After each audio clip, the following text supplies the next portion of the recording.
decir, por el mismo peso propio de la tierra también.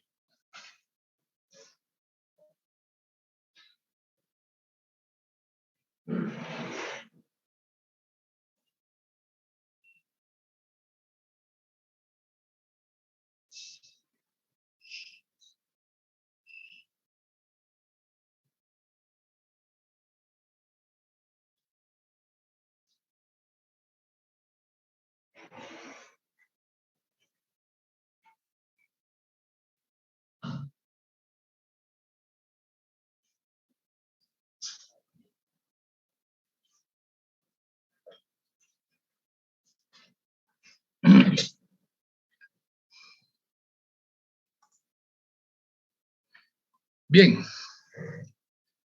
entonces el tema de aquí para adelante se llaman empujes de tierra.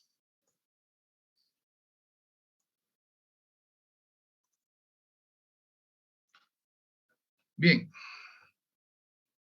ahora voy a levantar una página y vamos a ir aprendiendo lo que son los empujes.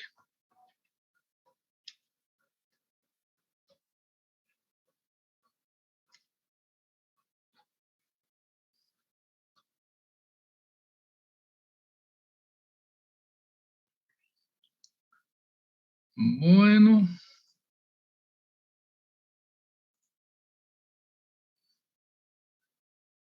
Vamos a traer.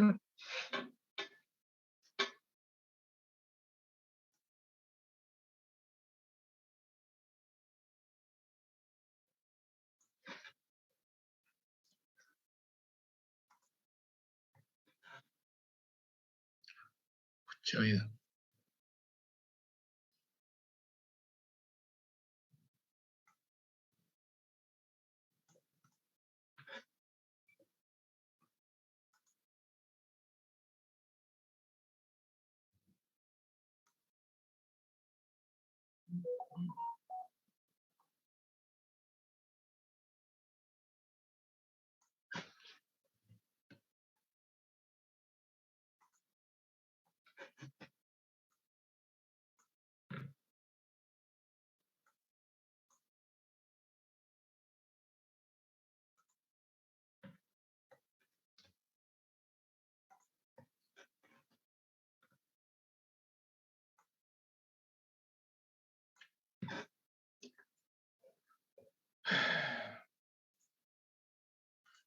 Bien, vamos a ver dónde quedamos la anterior vez.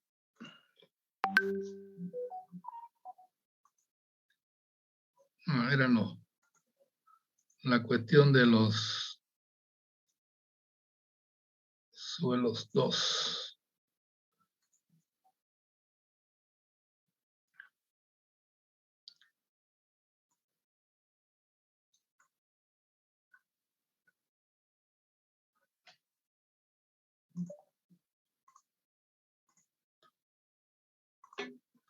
Bien, voy a levantar el...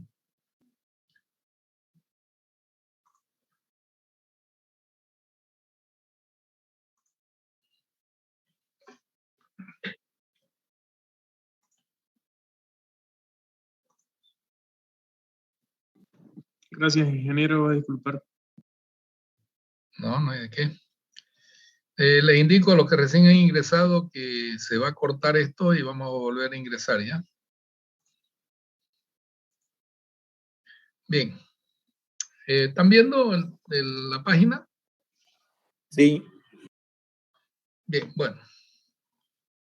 Empuje de tierra y estabilidad de taludes. El problema del empuje de tierra adquiere fundamental importancia en la ingeniería de fundaciones por la magnitud de las presiones que el suelo ejerce sobre los muros de contención o las estructuras subterráneas tales como túneles, sótanos, tuberías enterradas, etc. Cualquier temática que está en contacto, o cualquier estructura que está en contacto con el suelo está sufriendo empujes. Bien. Para contener en forma estable un volumen de tierra que desliza, es necesario conocer no solo las propiedades y características del suelo, sino también la capacidad resistente de los materiales de la estructura de contención, el tipo de carga actuante, la presencia de agua subterránea y toda la información que involucre el lugar y su adyacencia. Básicamente el problema se reduce a proveer soporte lateral estable a un desnivel del suelo que en determinado momento puede colapsar. Tal es el caso de taludes con pendientes muy pronunciadas, suelos con vetas débiles, masas de terrenos disgregables o con filtraciones, etc. En el presente capítulo se analizará la teoría del empuje de tierra, la estabilidad de taludes y la entibación y apuntalamiento de excavaciones. En el capítulo siguiente se clasifican los diferentes tipos de muros de contención y se detalla el diseño según la teoría expuesta.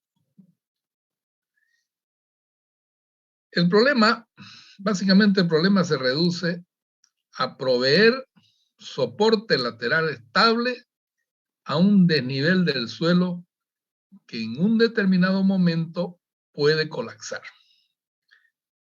Tal es el caso de taludes con pendiente. Bueno, estoy repitiendo. El problema del empuje de tierra fue estudiado por primera vez en 1687 por el ingeniero militar Baudin en Francia, el cual estableció algunos principios básicos sobre la magnitud de las presiones que el suelo ejerce sobre un elemento estructural resistente que lo sostiene e impide su deslizamiento.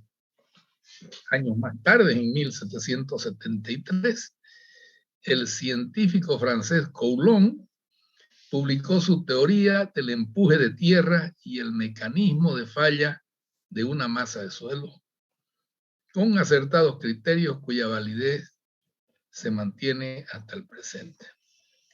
En 1857, Macquarie Rankine, en Escocia, realizó una serie de investigaciones sobre el tema, analizando las condiciones de equilibrio y falla de un elemento de suelo de pequeñas dimensiones contenido dentro de la masa semi-infinita que lo rodea.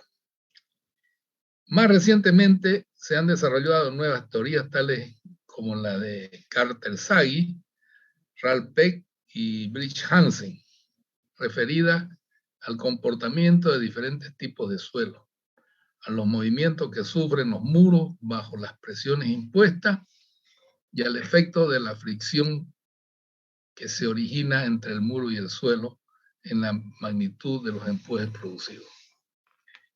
Además, el método de equilibrio plástico debido a Otto Mohr, que permite determinar el estado tensional de falla en el suelo de fundación, es el más comúnmente usado para el caso de las presiones laterales, según se analizó en el capítulo 5 anterior. Si bien existen otros métodos más exactos, como el de los elementos finitos en un continuo elástico, que se utilizan para definir los esfuerzos cuando se diseñan tuberías enterradas.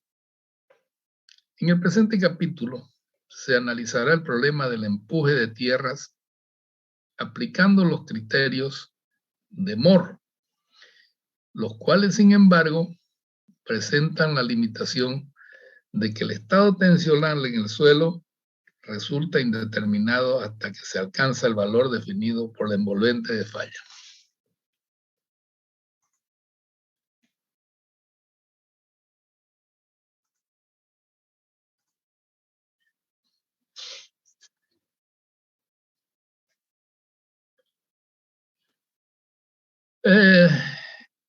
Y aun cuando se alcance este valor, la falla puede ser progresiva y no ocurrir en forma súbita, como supone la teoría. Pero esta condición no presenta en realidad un inconveniente en el diseño, ya que el ingeniero está por lo general familiarizado con los criterios de resistencia, límite en la determinación de las cargas que provocan el colapso o falla de las estructuras. Bien, esta es una introducción indicando de que ante colocar cualquier tipo de estructura para contener una masa de suelo, no solamente contener, sino empujar una masa de suelo, se van a producir una serie de empujes. Y es aquí donde vamos a ingresar a la teoría del empuje de tierras. Y vamos a decir de que los empujes laterales que el suelo ejerce sobre los muros de contención puede clasificarse en empuje neutro, empuje activo y empuje pasivo.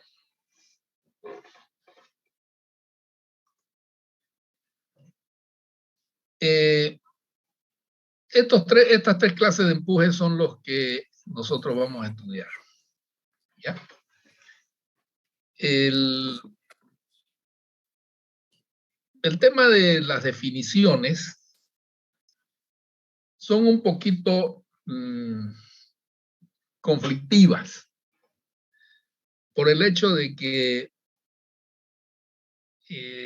nosotros todavía no estamos manejando muy claramente el tema de la teoría de la plasticidad. No sé si recuerdan ustedes la clase de los ensayos de corte, donde había un temita donde se analizaba la teoría de Moore-Coulomb sobre el tema de la envolvente de falla. ¿Y eso con qué se hacía? Se lo hacía con un ensayo de laboratorio denominado ensayo triaxial, donde se formaban tres o más circunferencias y de acuerdo a la pendiente que tenía el ángulo de falla del suelo, las tangentes, uniendo las tangencias a los círculos, se encontraba la envolvente de falla. Ese es prácticamente valores que se consiguen debido a la plasticidad ya del suelo dentro de la falla. Entonces, vamos a definir ahora, de acuerdo a los mismos ensayos, cuándo se produce un empuje neutro, cuándo se produce un empuje activo y cuándo se produce un empuje pasivo. Hay que saberlos diferenciar. Y vamos a leer primero, ¿ya? Vamos a leer primero lo que es el empuje neutro. Y antes de ingresar a él, nos estamos quedando sin tiempo en 10 minutos. ¿Ya? Bien, dice, la teoría general del empuje de tierra se basa en los esfuerzos que se originan en la masa semi-infinita del suelo, donde a profundidad z de la superficie para un elemento diferencial, los esfuerzos verticales sigma b resultan sigma b igual a gamma por z. Para suelo seco, cuando hay agua subterránea, sigma b es igual a gamma por z menos la presión de poro, que es el peso específico del agua por la profundidad a la que está. Ya esa era la presión de poro, no sé si se acuerda, en la clase anterior. Donde U resulta el empuje neutro del agua, con presión de poro. Bien, Esto ya lo hemos visto en la clase anterior. Esto es presión efectiva, ¿ya? Entonces, empuje neutro. Escuchen bien. El empuje neutro o en reposo se puede analizar en el elemento diferencial contenido dentro de la masa del suelo, figura 14.2. Aquí, ¿ya? En el cual soporta las presiones verticales sigma B y horizontales sigma H. Este es el elemento diferencial que está soportando las presiones sigma B, que son verticales, y las presiones sigma H horizontales a una profundidad Z. Entonces, ¿qué es lo que sucede? Que a una profundidad H cualquiera, ¿ya? La presión vertical, ¿ya? O sea, las presiones que se dan aquí son o sea, las presiones horizontales denominadas sigma cero. Sigma cero se llama porque se lo denomina como presión neutra, ¿ya? Esta es la presión horizontal. Y ya van a ver cómo se forma esto, ¿ya? No es nada más que el gamma por H por un coeficiente que se lo multiplica, entonces le da la presión horizontal. Y fíjense ustedes, acuérdense del ensayo de corte directo, de que aquí tenemos las tensiones en el suelo, máxima y mínima. Esta es la tensión vertical y esta es la tensión horizontal, ¿ya? Entonces, aquí tenemos la presión vertical y aquí la presión horizontal, porque es una parte de esta tensión. Y con ella vamos a formar una circunferencia de Mohr, pero miren dónde está la envolvente de falla.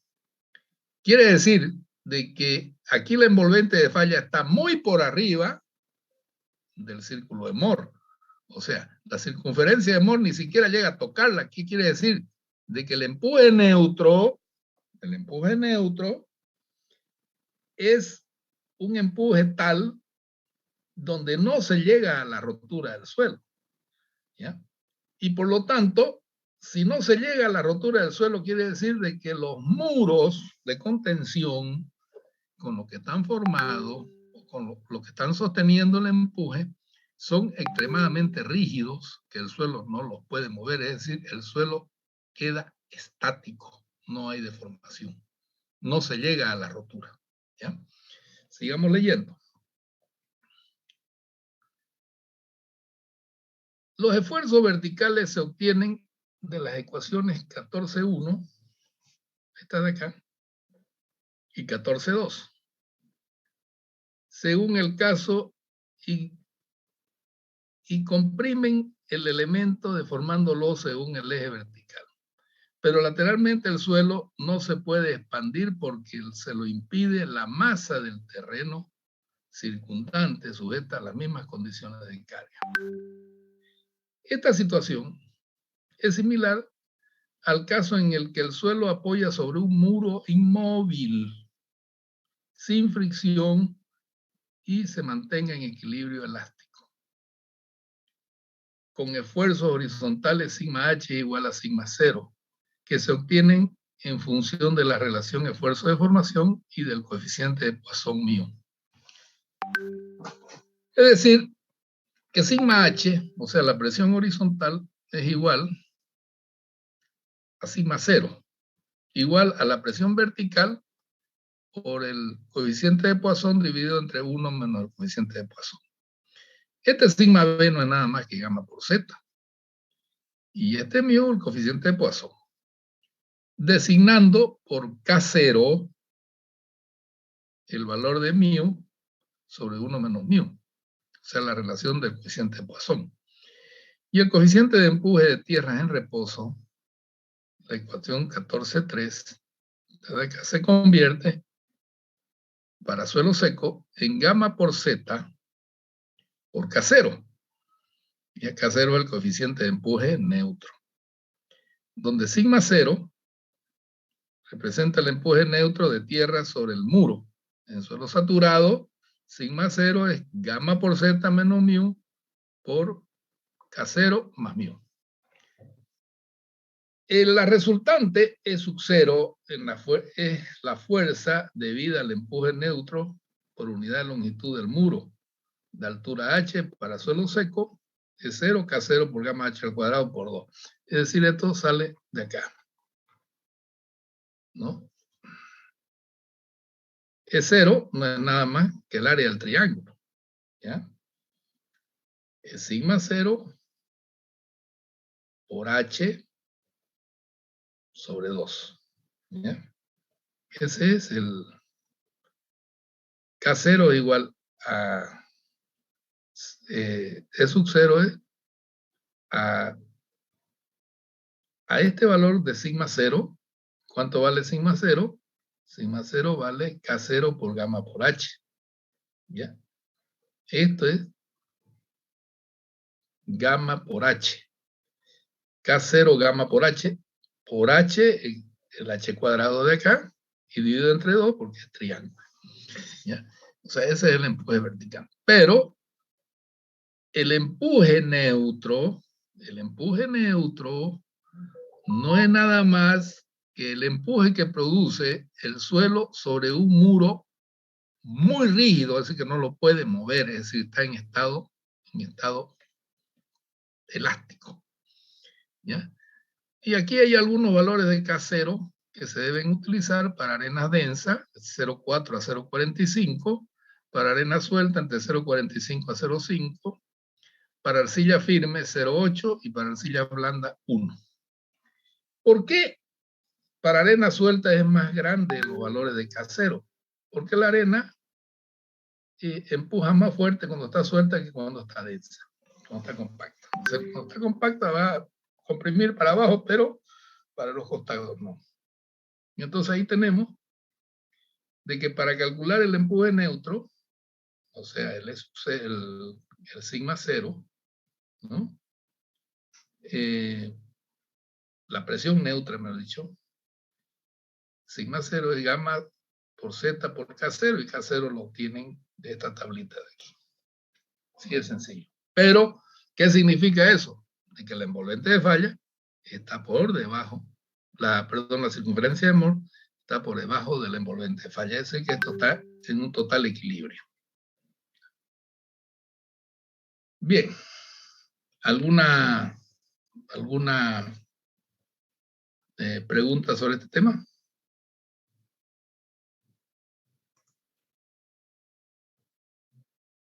¿Mm?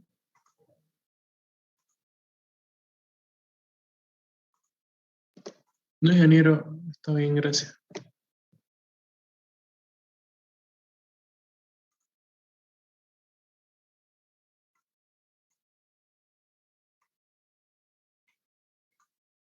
Bien.